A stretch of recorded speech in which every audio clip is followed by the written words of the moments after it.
Ampara muko wapi? Ampara tuba twatwitse microphone iriye Dorera arimo aritwika ku mutwe umuretse umukanyira azushye turawurya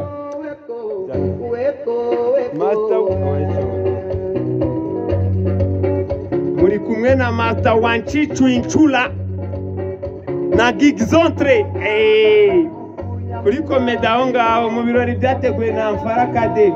Mujye muryohasha mujye muryoha hano save niba kabahabyesha namwe murdaryohasha.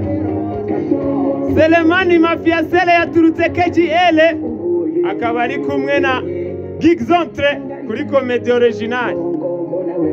Nuko bimeze. Amfara Academy ikaba imaze kubita Bright Future ibitego 2 ku busa ikabita y'imyizimoso, ariko bibaho mu mikino, abaho gutsindwa, kunganya no gutsinda. Turi kumwe na Master Daka mukanya na waraduha imirongo. Niko bimeze opening ahangaha under 17 kose mwabikoze neza. Abana ba Bright mwari mufite discipline mwese.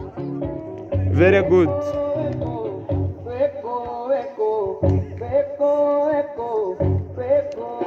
Yes.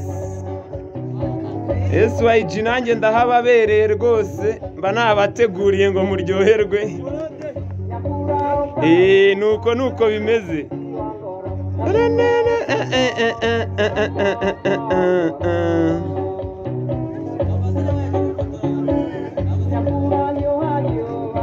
Hari abagabo bari guteka umureti ku mutwe ahangaha rwose ni agatangaza. Uriya mugabo ntabwo ari gushyara. Yewe ntabwo byoroshye.